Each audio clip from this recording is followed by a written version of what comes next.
जो आपने मुझे बिना पूछे बहुत पहले शुरू कर दी।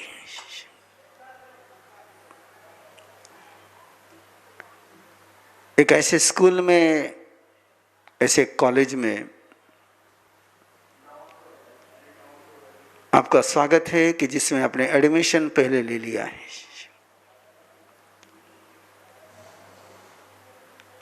और उस एडमिशन लेने के बाद एजुकेशन नहीं लिया।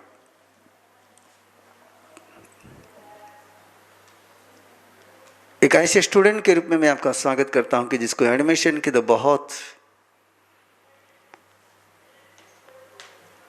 इच्छा थी, लेकिन एडमिशन लेने के बाद उसने एजुकेशन ले लिया। और बिना एजुकेशन के इनसे रिएक्शन तो होनी ही होनी है। आपने एडमिशन लिया सहजीवन की कॉलेज में, कपल इंस्टीट्यूट में, कपल यूनिवर्सिटी में आपने एडमिशन लिया। लेकिन एडमिशन लेने के पहले, एडमिशन लेने के बाद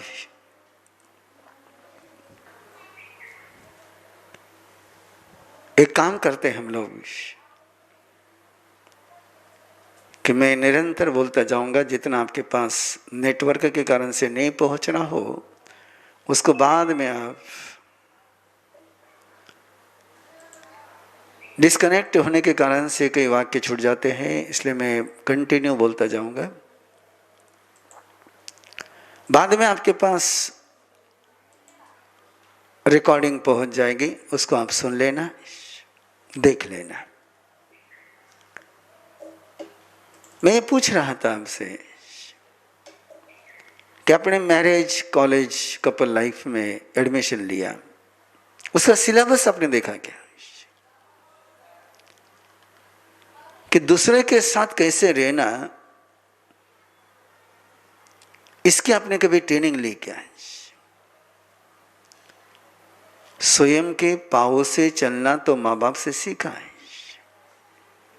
स्वयं की आंख से देखना सीखा, स्वयं की जुबान से बोलना सीखा, स्वयं के लिए भोजन करना सीखा, स्वयं के लिए कपड़े पहनना सीखा। सारी ट्रेनिंग जो आपने पहले ली है, उस ट्रेनिंग आपने ली केवल पर्सनल लाइफ के लिए कि मैं स्वयं को कैसे डेवलप करूं। और निश्चित रूप से यदि माँ बाप ने आपको बैठना नहीं सिखाया होता है तो आप बैठ नहीं सकते थे। माँ बाप ने यदि आपको खड़ा रहना नहीं सिखाया होता है तो आप खड़े भी नहीं रह सकते थे, चल भी नहीं सकते थे और बोल भी नहीं सकते थे, क्यों? सिखाया नहीं किसी ने। तो जैसे आपके बॉडी को चलाने के लिए आपको जो ट्रेनिंग दी गई वो विदाउट इंफॉर्मेशन दी गई, और जो भी ट्रेनिंग विदाउट इंफॉर्मेशन होती है वो लाइफ लॉन्ग रहती है, उसको आप भूल नहीं सकते हैं। उसको यूज करने के लिए आपको कभी भी दिमाग का उपयोग नहीं करना पड़ता है। जैसे जमीन पर चलने की बात है, वैसे शायद आप में से कई पार्टिसिपेंट स्विमिंग भी जानते होंगे, तैरना भी जानते होंगे, ड्राइविंग भी जानते होंगे। तो ड्राइविंग की अपने फिलॉसफी समझी या ड्राइविंग अपने डायरेक्ट ट्रेनिंग ली। स्विमिंग के अपने फिलॉसफी जानी, साइंस जाना कि कैसे अपनी बॉडी पानी में जाने के बाद तैर सकती है, इसकी फिलॉसफी अपने पहले जानी, साइंस पहले जाना या तैरना सीखा। और सेम ये कपल लाइफ के विषय में आप सोचे, और मुझे लगता है बहुत सारे पार्टिसिपेंट को तो इसकी फिलॉसफी भी पता नहीं होगी। ट्रेनिंग तो ली ही नहीं, ट्रेनिंग ली है केवल आपने स्वयं के लिए कैसे जीना इसकी ट्रेनिंग ली है, स्वयं के पांवों से कैसे चलना इसकी ट्रेनिंग ली है,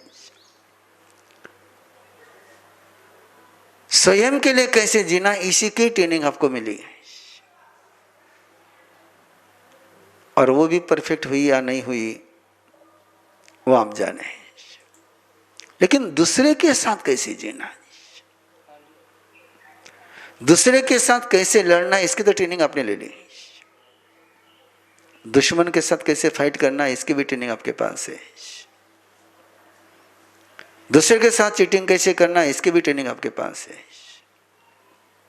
लेकिन बिना चीटिंग करे दूसरे के साथ कैसे जीना इसकी अपनी ट्रेनिंग लेके आए। और क्वेश्चन इसीलिए बार बार उभरते रहता है कि जिसकी ट्रेनिंग आपने ली नहीं उस पर यदि आप वर्किंग करोगे तो सफलता का सपना देख सकते हो, लेकिन सफलता हाथ आती नहीं है। इसलिए आई नो आपने कपल लाइफ के ड्रीम बहुत अच्छे देखे हैं, अपने सारे ड्रीम एक दूसरे के साथ शेयर भी करें और बहुत डिटेल में शेयर करें ड्रीम अपने। शादी के पहले एक दूसरे के साथ जीने के सपने आपने बहुत देखे भी हैं, दिखाए भी हैं, लेकिन उन सपनों को सच करने की ट्रेनिंग आपने ली क्या? और बिना ट्रेनिंग लिए आप जब सपनों को सच करने जाते हैं तो परिणाम क्या आएगा? बिना तिरना सीखे कोई तिरने जाएगा तो गोते ही खाएगा।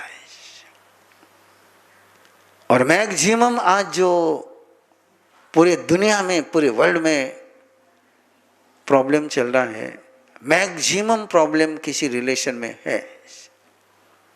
तो दो रिलेशनशिप में बहुत प्रॉब्लम चल रहे हैं, एक हस्बैंड और वाइफ और दूसरा पेरेंट्स और बच्चों के बीच में।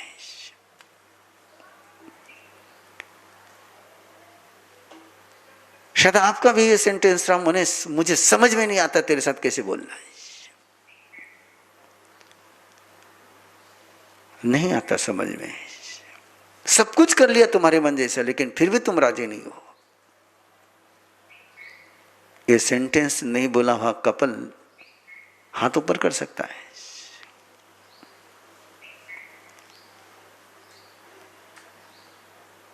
क्या स्थिति आपको बताओ? अच्छा है आप स्क्रीन पर ही मुझे दिख रहे हो, सामने नहीं दिख रहे हो। सामने देखता मैं तुमको तो तुम्हारी सारी पोल वही खुल जाती है। चेक करिए स्वयं को कि किस पार्टनर ने ये सेंटेंस नहीं बोला होगा, मेरे भाग्य में तुम ही थे क्या, मेरे माँ बाप को दूसरा कोई दिखा ही नहीं।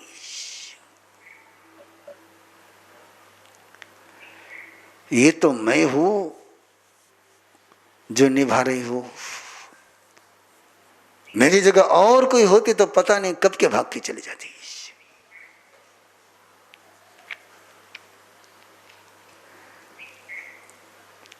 और शायद श्रीमान जी का भी ये सेंटेंस रहा है, ये तो मैं हूं जो निभा रहा हूं, दूसरा कोई होता तो कब से धक्का देके निकल जाता है। ये क्या चल रहा है तुम्हारे एक दूसरे के बीच? What is the reason?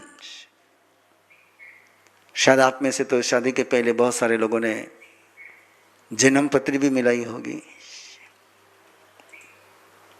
शादी के पहले तो अभी नया जो स्ट्रक्चर चला है कि एक दूसरे को मिले भी होंगे, एंगेजमेंट करने के पहले भी एक दूसरे के साथ इंट्रोडक्शन भी हुआ होगा, और बिल्कुल आपके एनओसी के बाद क्या, आपके स्वीकृति के बाद ही आपके माँ बाप ने शादी करी होगी। उसके बावजूद ये क्यों है? और आपको बताऊं, शायद आप में से कोई कपल ऐसा भी होगा कि जिसने लव मैरिज करी होगी। और क्या मजेदार बात है ना, जिनके अरेंज मैरिज है वहां भी साइक्लोन चल रहे हैं, और जिनके लव मैरिज है वहां भी साइक्लोन चल रहे हैं। मैं किस्सा नहीं सुना रहा हूं आपको, लेकिन घटना सुना रहा हूं। एक लव मैरिज कपल की घटना सुना रहा हूं। दोनों की लव मैरिज हुई और लड़के ने बिल्कुल अपने माँ बाप के खिलाफ जाकर के उसे शादी करी। और शादी के 10-12 साल के बाद लड़के की जिंदगी में नया अफेयर शुरू हो गया। वो अफेयर जब उस पार्टनर को पता चला तो उसने उससे पूछा कि अरे हमारी लव मैरिज है, ये क्या? तो उसने जवाब दिया कि नहीं, लव तो मुझे अब हुआ है। फिर मेरे साथ बोले तेरा एडिक्शन हुआ था। और वो पार्टनर मेरे पास आकर के मुझे पूछता है कि मैं सब क्या जवाब दूं? उस लव को एडिक्शन कह रही थी, आज उस समय लव को लव कहती थी, आज एडिक्शन कह रही है। ऐसे सारे किस्से तुम्हारे आसपास भी चलते रहते होंगे, तुम्हारी स्वयं की भी बात बोल रहा हूं। जीने का तरीका आया नहीं, भागने के रास्ते बंद हो गए,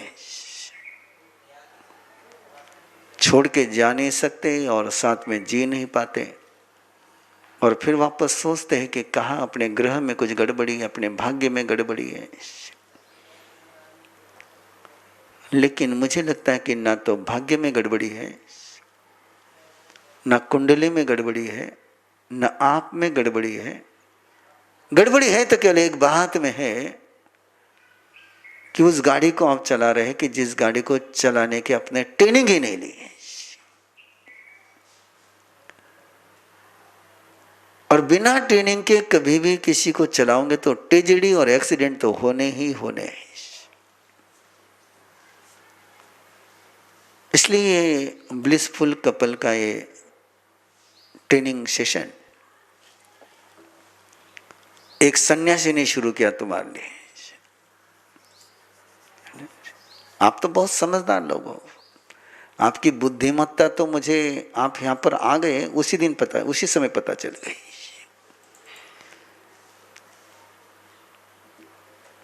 कभी आपने सोचा कि कोर्ट में केस लड़नी है और आप किसी डॉक्टर के पास कंसल्टिंग के लिए गए हो? ऐसा हो सकता है क्या कोई जाए किसी डॉक्टर के पास कि कोर्ट में केस लड़नी है, जरा मुझे गाइडेंस करो? या पेशेंट होने के बाद, बीमार होने के बाद कोई वकील के पास जाकर के सलाह मांगे कि मैं दवा कौन सी लूं? निश्चित रूप से पेशेंट जाएगा तो डॉक्टर के पास, और केस लड़नी होगा तो वकील के पास। लेकिन आप देखो किसके पास सलाह लेने के लिए आए हो? एक सन्यासी के पास सलाह लेने के लिए आए हो, जिसको कोई गृहस्थ जीवन का एक्सपीरियंस नहीं है। तो आप कितने बुद्धिमान हो देख लो आप, लेकिन कितने मजबूरी में फंस गए कि जहां से भी मिला वहां से लेते चले जा, देखे कोई सुधरता है क्या। लेकिन याद रखिए, मैं आपके विश्वास को चोट नहीं पहुंचने दूंगा, और उसका छोटा सा उत्तर पहले दे दो जिससे तुम्हें कंफ्यूजन न हो। जितने भी साइंटिस्ट होते हैं वो एक्सपीरियंस से नहीं होते, ऑब्जर्वेशन से होते हैं। एक्सपीरियंस केवल एक का हो सकता है, लेकिन ऑब्जर्वेशन के लिए कोई नंबर्स की लिमिटेशंस नहीं होती है। एक्सपीरियंस मेरे पास 0 है, लेकिन ऑब्जर्वेशन मेरा बहुत है, और उसी आधार पर मैं 1997 से इस पर चिंतन कर रहा था, और प्रैक्टिकल कार्यक्रम मेरा सन 2000 से शुरू हुआ है।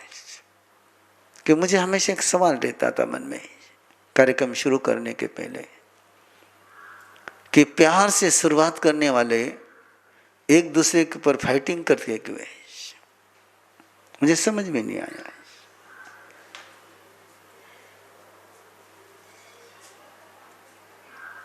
जिनको साथ में रहने की जो कस्में खा चुके हैं, साथ में रह रहे हैं और एक दूसरे के लिए जान देते हैं, पता है उनको कि आपने कोई एक दूसरे के बिना कोई ऑप्शन, नो ऑप्शन न, फिर वो क्यों लड़ते हैं जब दूसरा रास्ता ही नहीं है? आप कहोगे रास्ता तो है पार्टनर चेंज कर, लेकिन पार्टनर चेंज भी करोगे तो रहना तो दूसरे पार्टनर के साथ पड़ेगा, और वहां भी वो टेक्निक नहीं आई तो कोई मतलब नहीं है। आईना बदलना कि चेहरा साफ करना है। एक सवाल स्वयं के पास है, और आप क्या करना चाहते हैं? पार्टनर चेंज करने से अक्ल आएगी, इसकी कोई संभावना तो मुझे दिखती नहीं, क्योंकि मेरे पास वो भी केस है कि जिनके सेकंड क्या थर्ड मैरिज हो चुकी है, लेकिन फिर भी दोनों झगड़ ही रहे। तो पार्टनर चेंज होने के बाद कोई साथ में जीने की अक्ल आ जाएगी, इसकी कोई संभावना नहीं। और यदि साथ में जीने की अक्ल आ गई तो पार्टनर चेंज करने की जरूरत नहीं है। एक कहावत है ना, नाचन आवत नहीं आंगन टेढ़ा। नाचते आता नहीं इसलिए कहते कि आंगन टेढ़ा, इसलिए नाचने में। जिसको नाचते आता है वो कभी देखता नहीं कि आंगन टेढ़ा है कि स्मूथ है कि सीधा है कि सरल है, वो नाच लेता है। तो सोचो आप, आंगन टेढ़ा है कि नाचते नहीं आता है। और मेरा ऑब्जर्वेशन है कि यदि आपको एक दूसरे के साथ जीने की कला आ जाए, अक्ल नहीं कह रहा हूं मैं, उसको कला कहता हूं, एक दूसरे के साथ जीने का आर्ट आ जाए, आर्टिस्ट हो जाए,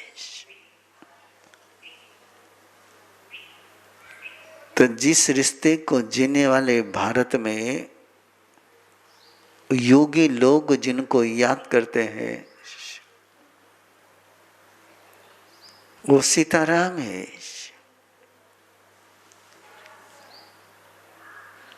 वो कपिल ही है। और कपिल लाइफ में जीते हुए ये आज कई योगियों के पूज्य बन गए हैं।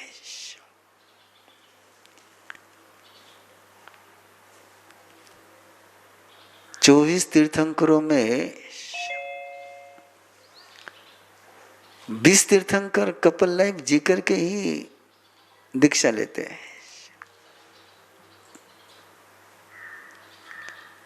इसलिए, और वहां कोई उन्होंने दीक्षा ली है, ने लड़कर के दीक्षा नहीं ली, ध्यान में रखना। जिन्होंने दीक्षा भी ली है, शादी करने के बाद भी जिन्होंने दीक्षा ली है, उन्होंने शादी से परेशान होकर के दीक्षा नहीं ली है, पार्टनर से परेशान होकर के दीक्षा नहीं ली है कि डाइवोर्स नहीं मिल रहा था इसलिए दीक्षा लिए, मत सोचना है।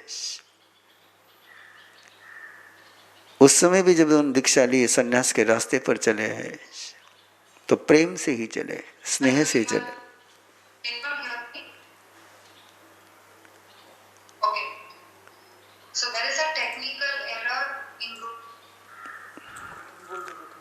इसलिए साथ में जीने की कला आ जाए तो तुम सामने वाले को भगवान बना सकते हो, और साथ में जीने की कला ना आई तो तुम भगवान को भी शैतान बना दोगे।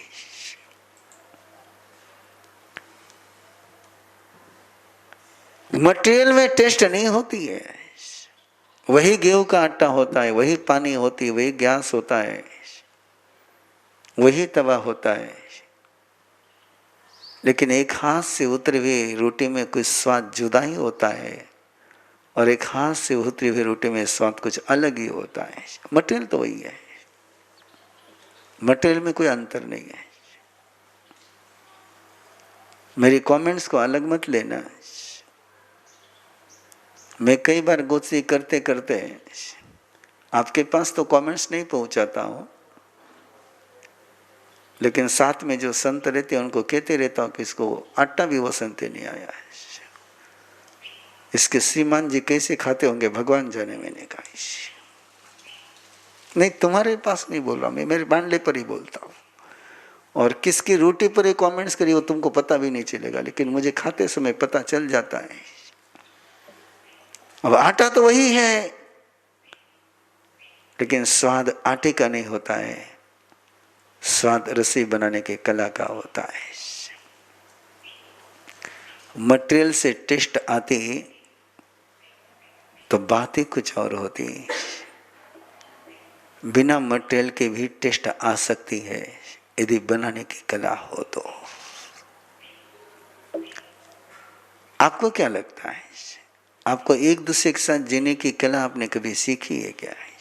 शादी के पहले या शादी के बाद आपने कभी सोचा कि नहीं अपने को साथ में यात्रा करनी है तो जरा एक दूसरे के साथ जीने की अपन कला सीख लेते हैं। शायद आप में से बहुत सारे लोग रोटरी क्लब, लायंस क्लब के ऑर्गेनाइजेशन के साथ जुड़े हुए होंगे और वहां किसी को प्रेसिडेंट बनना हो, किसी को सेक्रेटरी बनना हो तो बिना ट्रेनिंग दिए वो प्रेसिडेंट और सेक्रेटरी नहीं बनाते हैं। इसलिए लायंस क्लब और रोटरी क्लब है, जितने भी ऑर्गेनाइजेशन है बहुत प्रोफेशनली, बहुत सक्सेसफुली चलते हैं। और सेम देखो इधर अपने राजकीय पार्टियां होती है, पॉलिटिक्स पार्टियां होती है, अपने समाज के संघ होते हैं। वहां किसी को अध्यक्ष बनना हो, किसी को मंत्री बनना हो तो या तो बाहुबल लगता है या धन बल लगता है और उसके बल पर वो अध्यक्ष बनते हैं। अध्यक्ष बनने के बाद क्या क्या होता है मुझे आपको बताने की जरूरत नहीं है, क्योंकि बिना ट्रेनिंग ले तुम किसी को अध्यक्ष बनाओगे, बिना ट्रेनिंग दे किसी को अध्यक्ष की चेयर पर बैठाओगे तो बैठ तो जाएगा, हुक्म भी चलाएगा लेकिन नेतृत्व नहीं कर पाएगा। ऐसा ही है, स्वयं के साथ जीना सीखना हो तो मेडिटेशन चाहिए।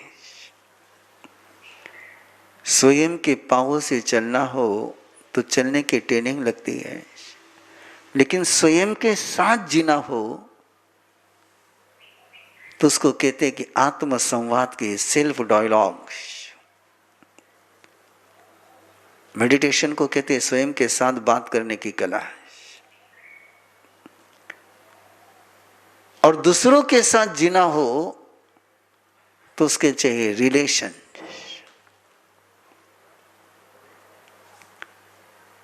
और रिलेशन एक कला है, एक बहुत गजब की कला है।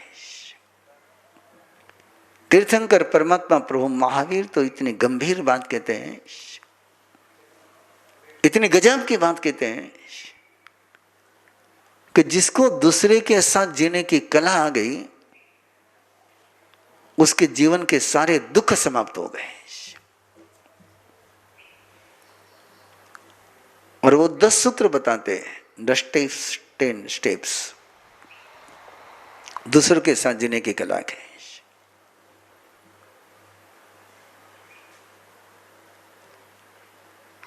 और दूसरों के साथ जीने की कला के 10 स्टेप्स के साथ वो एक सेंटेंस बोलते हैं, समायारी पवखामे सौव दुख विमोखने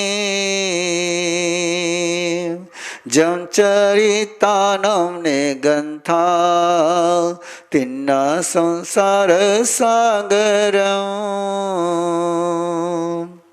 मैं एक ऐसा दूसरे के साथ जीने का संविधान बताऊंगा, एक ऐसी फिलॉसफी बताऊंगा कि यदि इस फिलॉसफी को फॉलो करेगा तो दुखों से मुक्त हो जाएगा, उसके जीवन में कोई दुख न होगा। और ज्यादा नहीं बताया, बड़ी गजब की बात, शायद आप लोगों को पता नहीं, इसलिए मैं इस इंफॉर्मेशन को आप केवल सुन लो कि स्वयं के साथ जीने की जहां बात आती है वहां तो 5 महाव्रत, 5 समिति, 3 गुप्ती, 13 सिलेबस है। और 13 सिलेबस में अंडर चैप्टर बहुत है, लेकिन जहां दूसरों के साथ जीने की बात आई वहां तो परमात्मा ने केवल 10 स्टेप्स बताए, 10 सूत्र बताए। और उन 10 सूत्रों को कोई सीख ले दूसरों के साथ जीते समय तो वो सुख लेने वाला, सुख देने वाला बनता है। वन क्वेश्चन आपसे पूछ लो स्वयं से, आप साथ में चल रहे हो लेकिन साथ में चलने की ट्रेनिंग आपने कभी ली क्या है? आपने लेक्चर की परेड देखी होगी,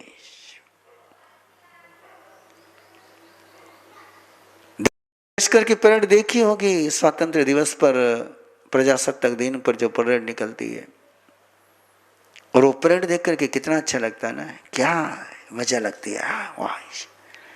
लेकिन आपको पता है, उस लेवल पर पहुंचने के लिए उस परेड पर उस सारे सेना के जवानों को कितने लंबे समय तक ट्रेनिंग लेनी पड़ती है। वो ट्रेनिंग लेते हैं इसलिए सबके पांव एक साथ उठते हैं, एक साथ नीचे जाते हैं। और बिना ट्रेनिंग के दी उनको कहा होता कि नहीं तुमको सबको साथ में चलना, बड़ा लंबा लेक्चर देते, बड़ा व्याख्यान देते, फिलोसफी 10 दिन तक फिलोसफी सुनाते, 10 साल तक फिलोसफी सिखाते कि तुमको एक साथ चलना चाहिए, एक साथ पांव उठाना चाहिए। क्या फिलोसफी से वो परेड पॉसिबल होती क्या है? फिलोसफी से वो एक साथ एक दर कदम कदम दर ताल साथ में चल सकते थे क्या? कभी नहीं।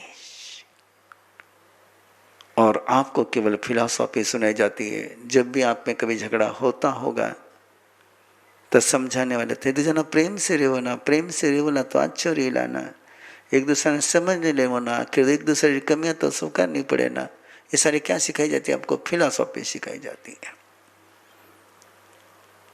इमोशन से साथ में चलने की कला नहीं आती है, उसके लिए ट्रेनिंग लगती है, प्रशिक्षण लगता है। किसी भी कला में निखार तभी आता है जब उसको ट्रेनिंग दी जाती है, और इस रिश्ते की ट्रेनिंग नहीं है। काउंसलिंग तो करते हैं लेकिन ट्रेनिंग नहीं होती है। कमिटमेंट तो होती है लेकिन ट्रेनिंग नहीं होती है। तो ये जो सेमिनार में आपके साथ पहली बार ऑनलाइन लेने जा रहा हूं कि लॉकडाउन है और मेरी अपनी सोच है कि जहां रास्ते समाप्त होते वहां से मैं नए रास्ते शुरू करता हूं।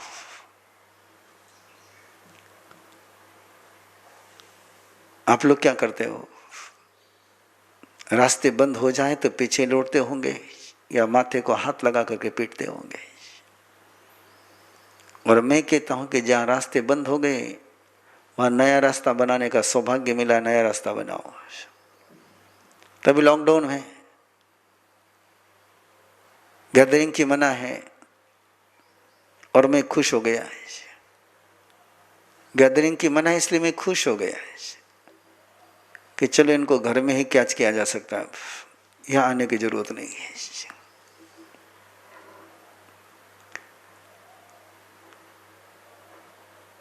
इसलिए मैंने ये ऑनलाइन का सेशन शुरू करने जा रहा हूँ। इस सेशन का पहला सूत्र है आपके पास आज इंट्रो का। क्या लक्ष्य है शिविर का, क्या प्रोसेस है इस शिविर की?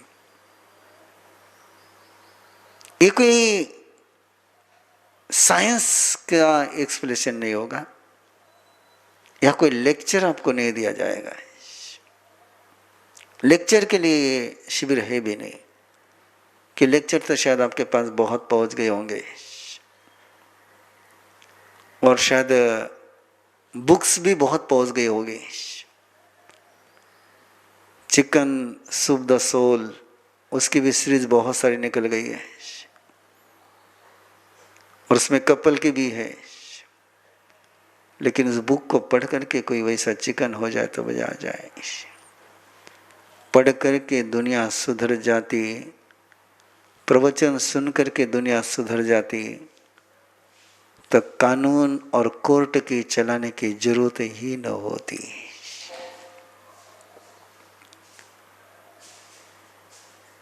किसी बीमार को तुम लेक्चर दोगे, किसी बीमार को तुम पनिशमेंट करोगे तो बीमार ठीक हो जाएगा। कोरोना वायरस से कोई बीमार पड़ जाए तो उसको लेक्चर दोगे, उसको डंडे मारोगे और डंडे मारने से वो ठीक हो जाएगा, लेक्चर सुन करके वो ठीक हो जाएगा? नहीं, कभी नहीं हो सकता है। बीमारी केवल उपचार मांगती है, चाहे वो निसर्ग उपचार हो चाहे होम्योपैथी का हो, चाहे एलोपैथी का हो, चाहे आयुर्वेद का हो, कोई भी हो, चाहे मंत्र का हो, चाहे तंत्र का हो, हर बीमारी ट्रीटमेंट मांगती है। अगला वाक्य तुम्हारे पास है,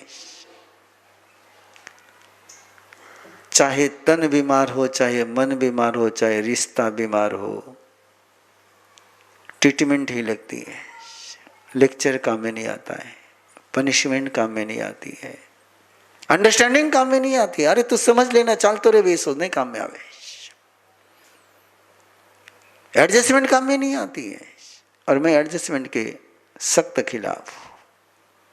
मैं कोई लॉकडाउन को एडजस्ट नहीं कर रहा हूं, मैं लॉकडाउन को डाइजेस्ट कर रहा हूं। आप एक दूसरे को क्या करते हो? और शायद मुझे लगता है कि आज की माताएं क्या सलाह देती पता नहीं, लेकिन पहले माताएं देती कि भाई अपनो बेटी रो जन्म है, अपनो नारी रो जन्म है, अपना ने एडजस्ट करना पड़ेगा है। आज की माताएं नहीं देती, आप तो शायद दूसरा को देती है, डर जा मत, नो प्रॉब्लम, हे एडजस्ट होते तो 8 आ जाए, मैं संभालू लेता ने, वाह। लेकिन याद रखना, एडजस्टमेंट भी सोल्यूशन नहीं है। समझौते से रिश्ते नहीं चलते हैं, समन्वय से चलते हैं। समझौता और समन्वय में बहुत अंतर है।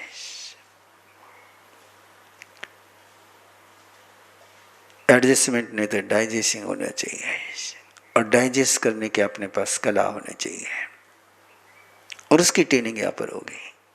और ट्रेनिंग का मीनिंग आप समझते हो ना? ट्रेनिंग का मतलब होता है प्रैक्टिकल, ट्रेनिंग का मतलब होता है प्रैक्टिस। ये सुनने का सेशन नहीं होगा केवल, ये सुनने के साथ आपको कुछ प्रैक्टिकल टूल्स दिए जाएंगे करने के, और वो आपने प्रैक्टिकल करना है। केवल आपके मुझे थ्योरिकल, हाँ बहुत अच्छा कार्यक्रम है, ऐसा हो सकता है कि या तो हो जाएगा, नहीं चाहिए, कमेंट्स नहीं चाहिए मुझे असाइनमेंट चाहिए। प्रोजेक्ट को पूरा करना हो तो केवल इमोशनली कमिटमेंट काम में नहीं आएगी, इसको आपको प्रैक्टिकल करना होगा। 7 क्रियाएं, 7 क्रियाएं सिखाऊंगा मैं आपको।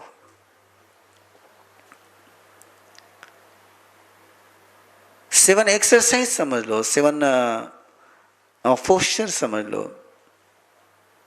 जैसे शरीर को स्वस्थ रखने के लिए योगासन होते हैं ना, जैसे वहां की एक्सरसाइज होती है, जैसे बॉडी को स्वस्थ रखने के लिए एक्सरसाइज है, वैसे रिश्ते को स्वस्थ रखने के लिए एक्सरसाइज है। और मुझे लगता है कि बॉडी तो नेचुरली भी हेल्दी रह सकती है, आपने उसको डिस्टर्ब नहीं किया तो। यस, इस पॉइंट पर चिंतन करें। बॉडी तो नेचुरली हेल्दी है, यदि आपने उसको खाने से, पीने से, गलत बोलने से, गलत चलने से अपने डिस्टर्ब नहीं किया तो शरीर स्वस्थ है। यही निसर्ग उपचार के फिलॉसफी का सूत्र है कि शरीर स्वयं स्वस्थ होने में समर्थ है, लेकिन रिलेशन को तो नेचुरली आप स्वस्थ नहीं कर सकते हो, कि रिलेशन एक कल्चर है, नेचर नहीं है।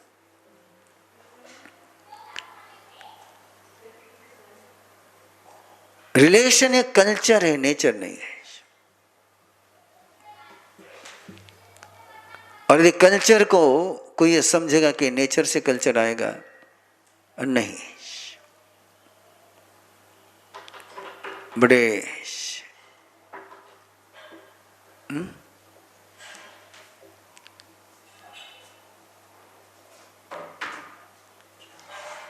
कंटिन्यू करो यार।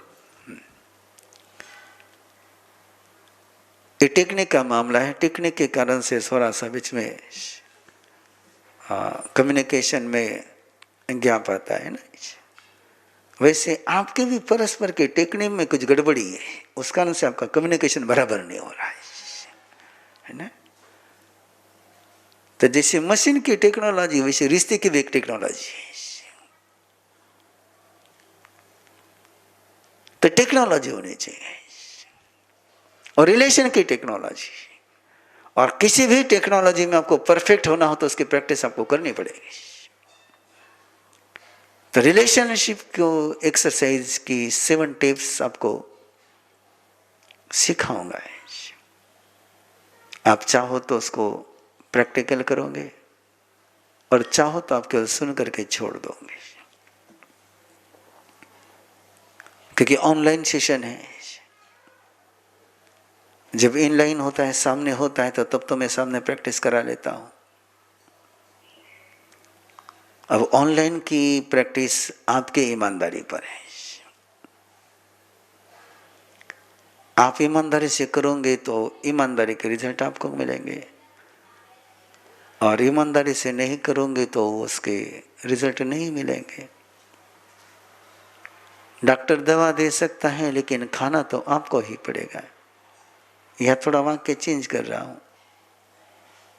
यह दवा आपको खिलानी पड़ेगी एक दूसरे को। यह खाने की बात नहीं है ना, यह किसकी बात है? खिलाने की बात है। यह एक्सरसाइज अकेले नहीं करनी है, यह एक्सरसाइज आपने एक दूसरे से करानी है। Yes yes yes yes.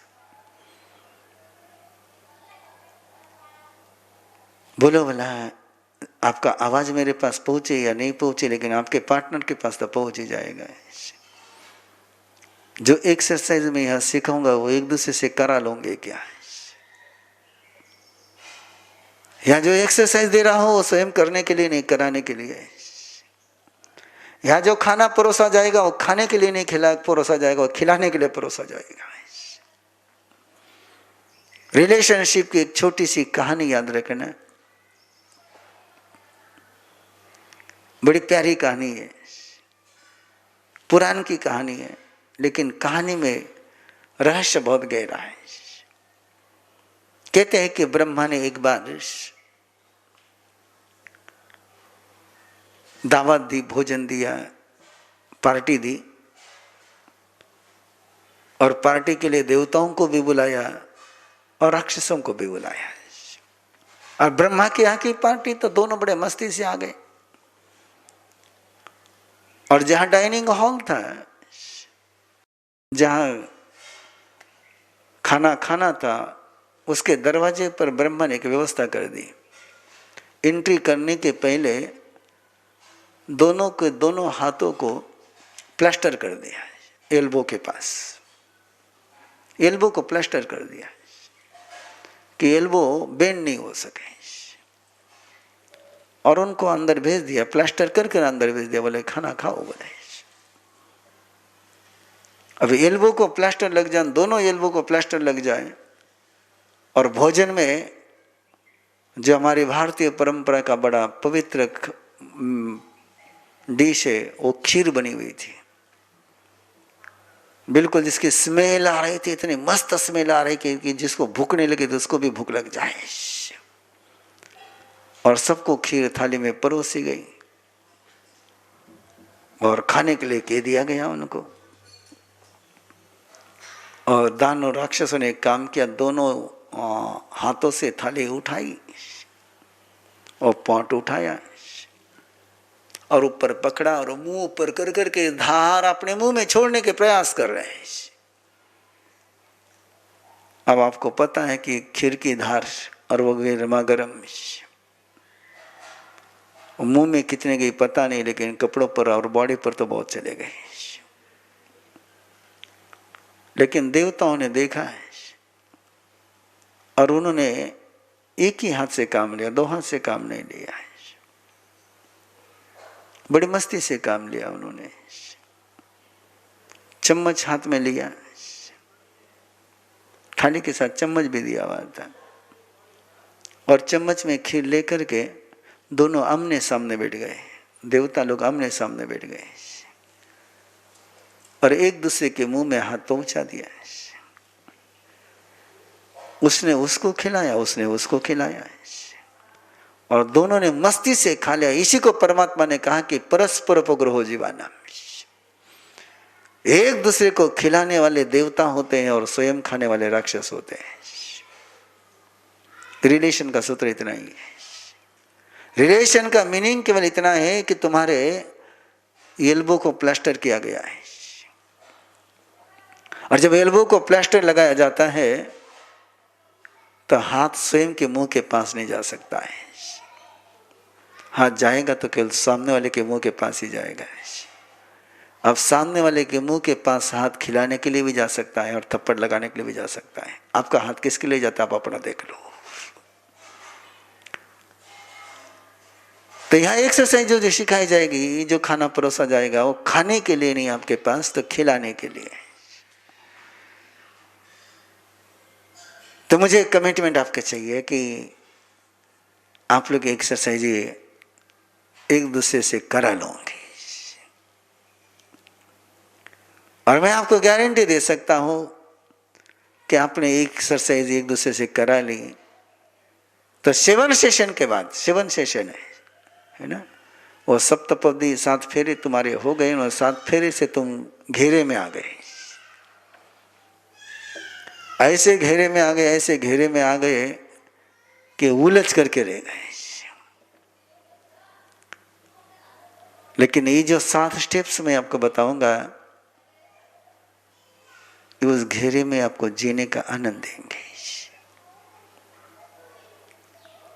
तो इस साधना का सूत्र, ब्लिसफुल कपल शिविर का जो पहला सूत्र है कि यहाँ स्वयं को नहीं सुधारना, अपने पार्टनर को सुधारना है। सोचते चले जाओ तुम लोग, या स्वयं में करेक्शन करने के लिए नहीं कहूंगा, दूसरे में करेक्शन करना है। परेशान मत हो, डिटेल में सारी बात आएगी। कि मुझे पता है कि आज तक आपको जब भी कोई धर्मगुरु मिला है या कोई भी समझाने वाला मिला है तो उसने आपको एक ही सलाह दी, स्वयं में सुधार करना है। तो सुधरेला तो सामने वाला अपने आप सुधर जाएगा। और आप भी बड़े मस्ती से कहते हाँ सही है, लेकिन मुझे एक बात बताओ ना, तुम्हारे सुधरने से सामने वाला सुधरेगा कभी? कोई संभावना है उसकी? अरे मेरे सुधरने से गले का कुत्ता नहीं सुधरता तो आदमी क्या सुधरेगा यार? नहीं सुधरता। इसलिए सामने वाले को सुधार दो। और सुधारने का मीनिंग समझते हो आप क्या होता है? जो सुधारता वो गुरु होता है। तो इसका मतलब है आपने एक दूसरे का गुरु बनना है।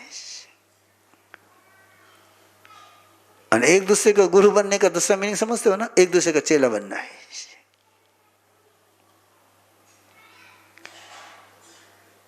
तो ऐसी लंबी बात है,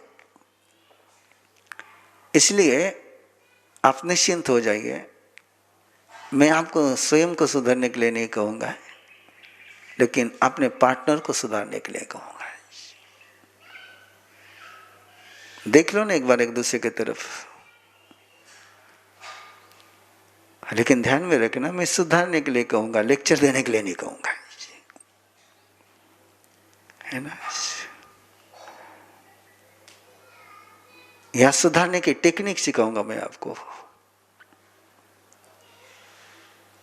आपने बहुत प्रयास किए नहीं कि दूसरे को सुधारने का, पार्टनर घना मारा बहुत प्रयास करेगा, वो सुधरता ही नहीं है। लेकिन किससे किया प्रयोग? अपने लॉजिक से, तर्क से, शब्दों से, जुबान से। जुबान से सुधारा नहीं जाता, जुबान से लेक्चर दिया जाता है, जैसे मैं तुमको दे रहा हूं। दूसरे को सुधारना हो तो प्रैक्टिकल करना पड़ता है। मिट्टी का घड़ा बनाना हो तो कोई कुंभार मिट्टी को लेक्चर नहीं देता है, कोई मंत्र जाप नहीं करता है, तू घड़ा बन जा, तू घड़ा बन जा, तू इसो इसो सो घड़ो, इसे ऐसे ऐसे ऐसे घड़ा बन जा, ऐसे ऐसे घड़े बन जा। वो मिट्टी को घड़ते ही चले जाता है, तब वो घड़ा बनता है। किसी पत्थर की मूर्ति बनाने वाला मूर्तिकार पत्थर को उपदेश नहीं देता है, तो उस मूर्ति को, पत्थर को तराशते चले जाता है और मूर्ति बन जाती है। कोई चित्र बनाने वाला पेंटर, चित्रकार, कभी ब्रश को, कभी कलर को, कभी पेपर को गाइडेंस नहीं करता है, वो तो चित्र बनाता है। तो पहले तो सुधारने को लेकर के तुम्हारी जो कंसेप्ट है उसको क्लियर करो कि सुधारने का मतलब लेक्चर देना है, नहीं, सुधारने का मतलब लेक्चर देना नहीं है। तो सुधारने का मतलब होता है उसके लिए प्रैक्टिकल वर्क करना है। ऐसा वर्क करना, ऐसा वर्क करना, ऐसा वर्क करना कि सामने वाला गुस्सा करना चाहे तो भी कर न पाए, ऐसा वर्क करना है।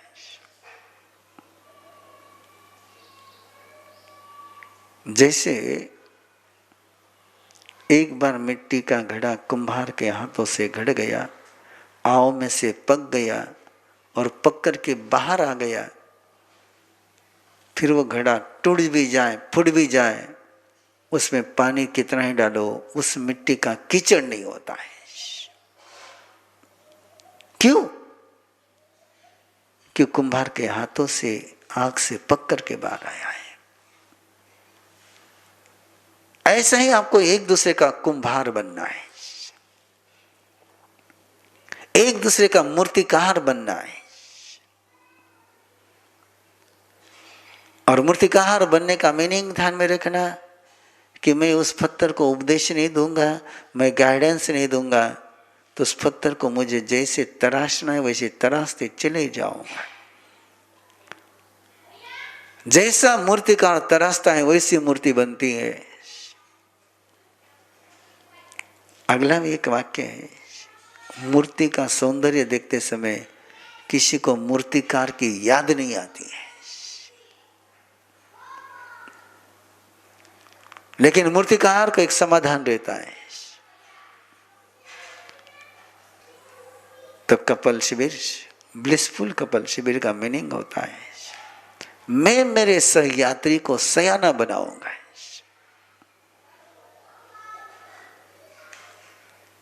जरा पूछो भला स्वयं को, कभी आपने अपने सहयात्री को मूर्ख कहा कि नहीं कहा?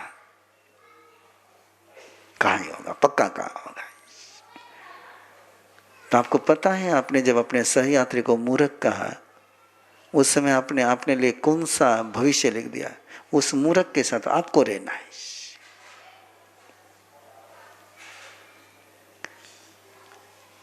अब तुम्हें यदि मूर्ख के साथ जीना है तो अपने पार्टनर को तुम मूर्ख कहो, मूर्ख बनाओ, मुझे कोई दिक्कत नहीं है। लेकिन उसको मूर्ख बना पर ही मत कहो कि क्या करूं, मेरा कैसे मूर्ख से पाला पड़ा। नथिंग। तुमने उसको मूर्ख बनाया तो तुमको मूर्ख के साथ जीना पड़ेगा। तुमने उसको सयाना बनाया तो तुम्हें सयाने के साथ जीने का आनंद आएगा।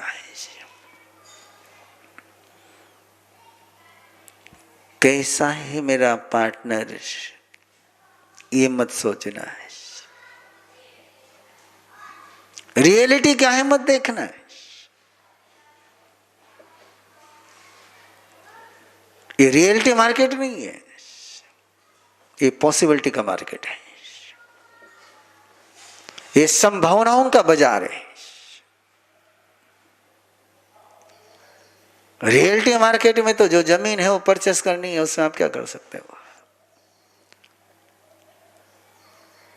लेकिन ये बिल्डिंग बनानी है तो रियलिटी में नहीं, वो पॉसिबिलिटी में है। तो आपके पार्टनर में रियलिटी क्या है मत देखना है, आपके पार्टनर में पॉसिबिलिटी क्या है वो देखना है, क्या संभावना है उसमें वो देखना है। क्या है वो देखोगे तो ठोकर खाओगे, और क्या बन सकता है इसको चेक करोगे तो मूर्तिकार बनोगे। तो ये शिविर है, ये ट्रेनिंग सेशन है। आज का तो केवल इंट्रो का एक झलक बता रहा हूँ क्या सोच है। एक दूसरे के लिए गुरु बनना, एक दूसरे के लिए भगवान बना, एक दूसरे को भगवान बनाना। आप कभी मंदिर में गए होंगे, और अभी तो लॉकडाउन में तो मंदिर बहुत याद आते होंगे, लेकिन क्या करें, लॉकडाउन ने सारे मंदिर के दरवाजे बंद कर रखे हैं। मूर्ति भगवान है क्या? कोई स्टेचू भगवान है क्या? नहीं है। लेकिन आप श्रद्धा से देखो तो मूर्ति भगवान है, और आप केवल फिजिकली आंख से देखो तो मूर्ति केवल मूर्ति है, भगवान नहीं है। बहुत समझदार हो आप, बड़े प्रेम से सुन रहे हो, और शायद इस समय एक दूसरे के साथ बात भी नहीं कर रहे होंगे आप। मुझे एक बात का जवाब दो ना, एक दूसरे की तरफ देखते हुए, कि पत्थर की मूर्ति को तुम श्रद्धा से देखते हो तो भगवान बना देते हो, होती नहीं, बनाते हो। जो बोलती नहीं है, जो चलती नहीं, जो देखती नहीं है, जो सोचती नहीं है, जो रिप्लाई नहीं देती, जो रिस्पॉन्स नहीं देती है, उसको भी तुम श्रद्धा से देखो तो वो श्रद्धेय हो जाती है। काश उसी श्रद्धा के नजर से देखो अपने पार्टनर की तरफ, उसी श्रद्धा की नजर से तुमने पार्टनर की तरफ देखा। जिस श्रद्धा की नजर से तुम पत्थर की मूर्ति की तरफ देखते हो, उसी श्रद्धा की नजर से तुम अपने पार्टनर की तरफ देखोगे तो तुमको भगवान नजर नहीं आएगा क्या? श्रद्धा से भगवत्ता का जन्म होता है और संशय से शैतान का जन्म होता है। अपने पार्टनर में भी भगवत्ता का जन्म कराना हो तो श्रद्धा से देखना। और कैसे श्रद्धा से देखना, उसकी टेक्निक, क्योंकि श्रद्धा से देखना तो सीखा ही नहीं है। जब भी देखा है तो स्वार्थ से देखा है। हाँ बिल्कुल, मैं सच कह रहा हूं आपको, आप इनकार नहीं कर पाओगे। आप मंदिर में जाते होंगे तो भी मूर्ति को श्रद्धा से कम देखते हो, स्वार्थ से ज्यादा देखते हो।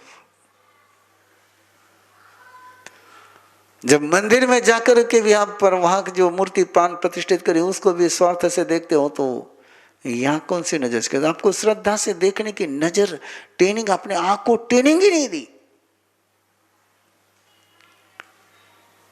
तिरुपति को जाने वाले लोग अपने स्वार्थ पूर्ति के लिए जाते कि श्रद्धा पूर्ति के लिए जाते हैं?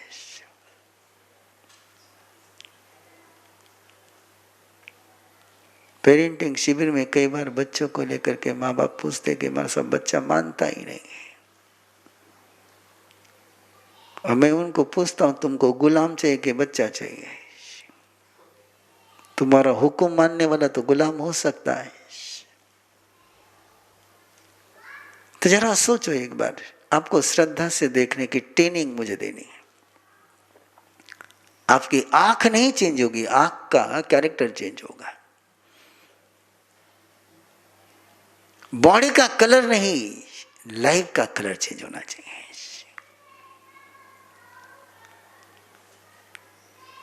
और वो कलर चेंज करने के लिए शिविर है।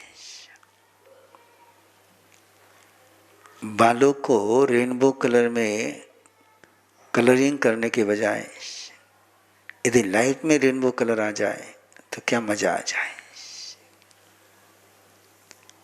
तो वैसे रेनबो कलर की आपका ये लाइफ बने, रिलेशन बने, इस उम्मीद के साथ ये ब्लिसफुल कपल के सेशन में आपको आमंत्रण दे रहा हूं।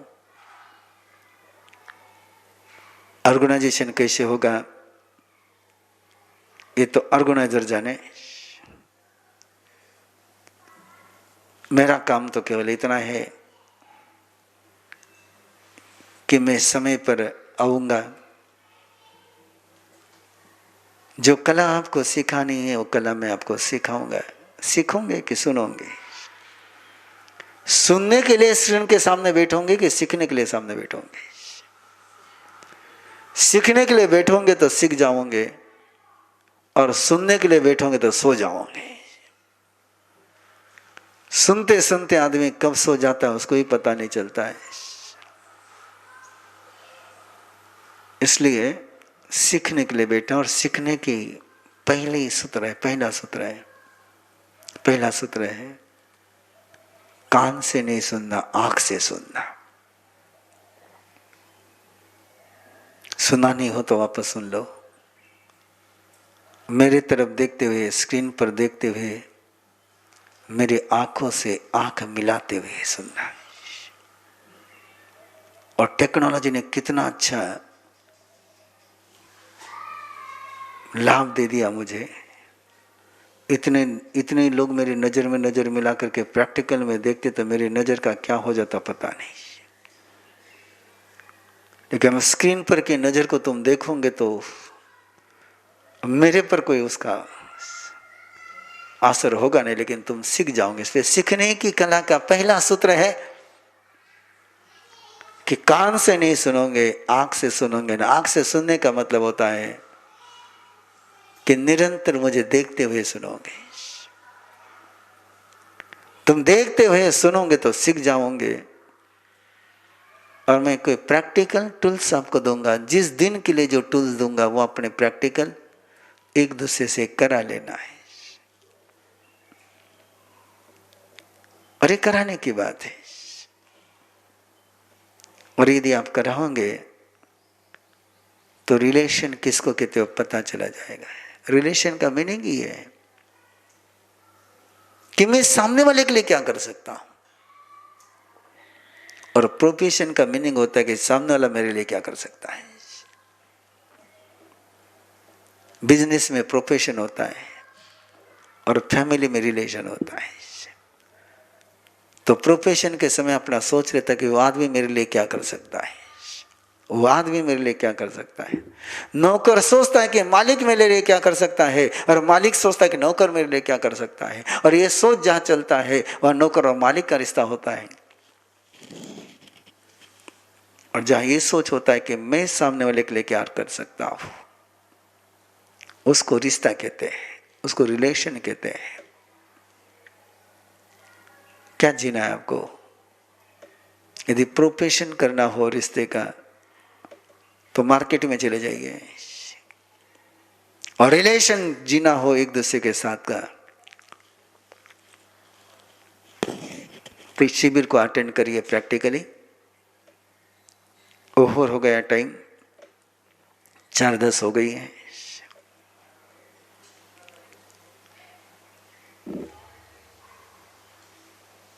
पूछ ले एक बार। प्रिया और निहाल जी दोनों सुन रहे हो तो क्या किसना को मोबाइल पर समाचार दें आप कि सेशन यहाँ पर विराम करूं।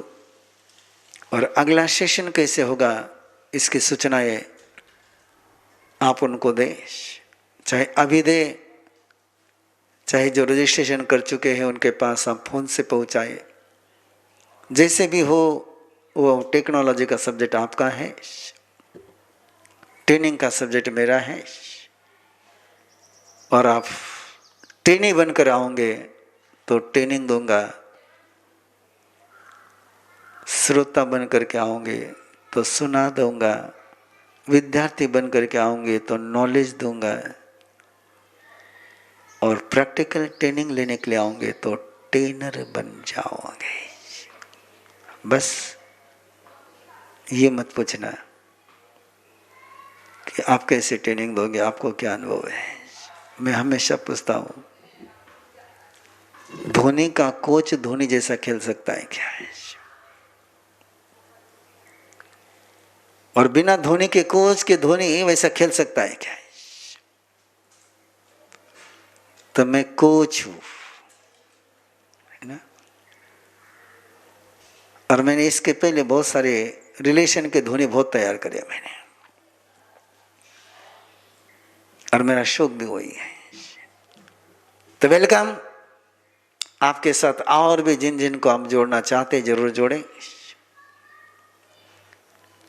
एक अनूठे ट्रेनिंग सेंटर में ट्रेनिंग प्रोग्राम में आपको आमंत्रण है, जरूर जुड़े। और जिस रिलेशन को जीने के तुमने सपने देखे थे, उन सपनों को सच करने के लिए, उन सपनों का बोझ ढोने के लिए नहीं, उन सपनों को चर्चा करने के लिए, तो सपने सच करने के लिए होते हैं। और सपने सच कैसे किए जाते हैं ये सीखने के लिए आपको इस ब्लिसफुल कपल के सेशन में आमंत्रण है। आप जुड़े, अपने साथियों को जोड़े, सेशन का पूरा शेड्यूल आपके पास ऑर्गेनाइजर पहुंचाएंगे। मेरी ओर से यही पर विराम है। मंगल पाठ दे रहा हूँ। चत्तारी मंगलम अरिहंता मंगलम सिद्धा मंगलम साहु मंगलम केवली पन्नतो धम्म मंगलम। चधारी लघुत्तमा अरिहंता लघुत्तमा सिद्धा लघुत्तमा साहु लघुत्तमा केवली पन्नतो धम्म लघुत्तमा। चत्तारी सनम भवज्जामि अरिहंते सनम भवज्जामि सिद्धे सनम भवज्जामि साहु सनम भवज्जामि केवली पन्नतम धम्मम सनम भवज्जामि। चार मंगल चार उत्तम चार शरणा दुख हरना सुख करना और न शरणा कोई। जो भव्य प्राणी करे आराधन अक्षय अमर पद होय।